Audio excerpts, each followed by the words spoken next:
So Joe Biden is ending negotiations with Republicans over the infrastructure bill. And this now puts the possibility of budget reconciliation in focus. Joe Biden got off to a relatively fast start, immediately signing a bunch of executive orders on doing some of the nonsense that Donald Trump did.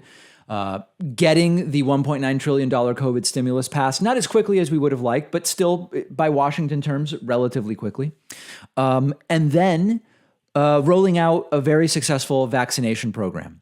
But what is next? And we've been talking about, if it's not going to be infrastructure, it's got to be something else that's big. But infrastructure really seems like the way to go.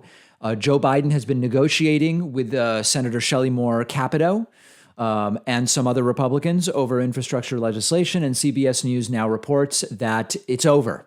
Joe Biden has said to Senator Capito that the last Republican proposal doesn't meet the essential needs of our country to fix roads and bridges. It doesn't prepare the country for a future that will be reliant on clean energy. And it doesn't create jobs. And this is according to the White House press secretary. And so what is now next? And the answer is, I don't know. When you look at the details that have been released of this negotiation that Joe Biden had with House and Senate lawmakers, he reduced his plan by over $1 trillion. That's a big concession from Joe Biden already. And then Republicans came up in new investments by only $150 billion. And this is the prototypical situation where you negotiate and you negotiate and you negotiate with Republicans. You settle on something in the middle, and then they don't vote for it anyway. So what was all of the negotiation for? Now, I am not against Joe Biden doing some discussion. I think it's fine that he did that because now he can say, we gave major concessions. We sliced $1 trillion off of this thing, and then they wanted to give us essentially nothing, and so we're moving on without them. I don't think that that's a waste of time. What will become a waste of time is now if they don't simply make this happen via budget reconciliation. Can they actually do that? I don't know. I don't know that Joe Manchin actually wants the bill the way that it is. And by the way, I mean, from an infrastructure perspective, West Virginia is a disaster. And by infrastructure, I mean traditional infrastructure, like bridges and tunnels and roads and this type of thing. But broadband infrastructure, healthcare infrastructure, educational infrastructure, and on and on. If there is anybody in the Senate who should be desperate for the biggest possible infrastructure package, it actually should be Joe Manchin. But as we talked about yesterday, I wasn't kidding when I said Joe Manchin was going to be a problem. And it's not even clear to me that Democrats have the 50 votes in order to pass this via budget reconciliation. If we step back for a second, I've gotten emails from people saying, is this something that can be done via budget reconciliation? Sometimes you'll hear some on the left say, Joe Biden should just do Medicare for all through budget reconciliation. First of all, Joe Biden doesn't support Medicare for all, but putting that aside, my best reading of when budget reconciliation can be used would not allow it to be used for Medicare for all. That being said, there is no question that budget reconciliation can be used to pass Joe Biden's infrastructure bill with 50 votes in the Senate rather than the 60 you would normally need. But that's only if you have all 50 votes from Democratic senators, and it's not at this point clear that Joe Biden actually does. The New York Times also reporting on the stalled negotiations, not really stalled, ended negotiations, saying, after weeks of failed efforts to bridge deep divides, the president pulled the plug, turning to a bipartisan group to try to salvage a chance at compromise.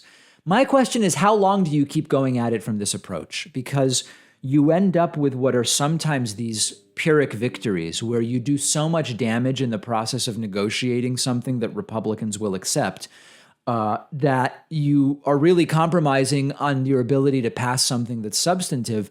And with the current Republicans, as we saw with the COVID bill, sometimes you spend all this time negotiating and they all vote against it anyway. So my sense is that we're sort of getting to the end here.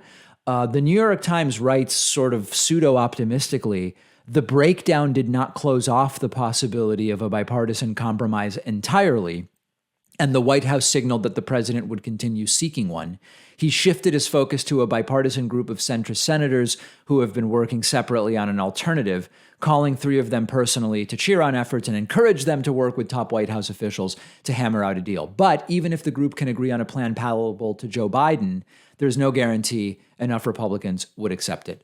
That is exactly the point that needs to be considered. How much longer are we doing this with Republicans who, it's conceivable that you get, I don't know, Joe Manchin and Mitt Romney in a room and they come up with something that they say they would support. But then do you still have 60 votes? Or are you put in the position of having to go through budget reconciliation and then you're just arguing with your own side? You're arguing with Joe Manchin. Joe, listen, we have 49. We need 50. What are you willing to do for us? And this is the exact, when you talk about the type of partisan gridlock that sometimes it's bipartisan gridlock. When you talk about the type of partisan gridlock where the American people just look at it and say, this is why I am disillusioned about even voting. This is why we have voter turnout of 55% at midterms. Because on the one hand, we understand that every 2 years we get to say we don't like the people representing us in the House of Representatives. Every 4 years you get to say that about the White House. Every 6 years you get to say that about your senator from your particular state. But then when you see this stuff where Democrats aren't even all on the same page, the things that Republicans and Democrats agree upon, they don't have support for from the broader party, or you end up in a situation where even those with the majority, in this case Democrats, a slim majority, 50-50 with Kamala's tie-breaking vote, are negotiating against themselves, and will Joe Manchin vote for it? Will Sinema vote for it?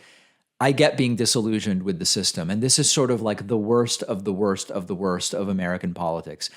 I don't know whether this thing's going to pass. If you said, take a bet, I think 55-45, something passes. How much it will look like Joe Biden's initial proposal, I have absolutely no idea, but I'm interested in hearing from you. Do you think this will go anywhere? One of our sponsors is Magic Spoon breakfast cereal, sweet and delicious like the cereals we loved as kids, but without the sugar and without the carbs. Magic Spoon tastes just like those sugary cereal brands we know and love, but it's only 140 calories, 0 grams of sugar, only 4 net carbs, and packed with 13 to 14 grams of protein. So it's perfect for anyone following a keto or low carb diet, or just anyone who wants to avoid sugar, like me. You can choose from flavors like cocoa, fruity, frosted, peanut butter, blueberry, cinnamon, or build your own variety box. If you don't love Magic Spoon as much as I do, they'll give you all of your money back, no questions asked. That is how much Magic Spoon believes in their product. You'll get $5 off when you go to magicspoon.com/Pakman and use the coupon code Pakman. I've put the link right underneath this video.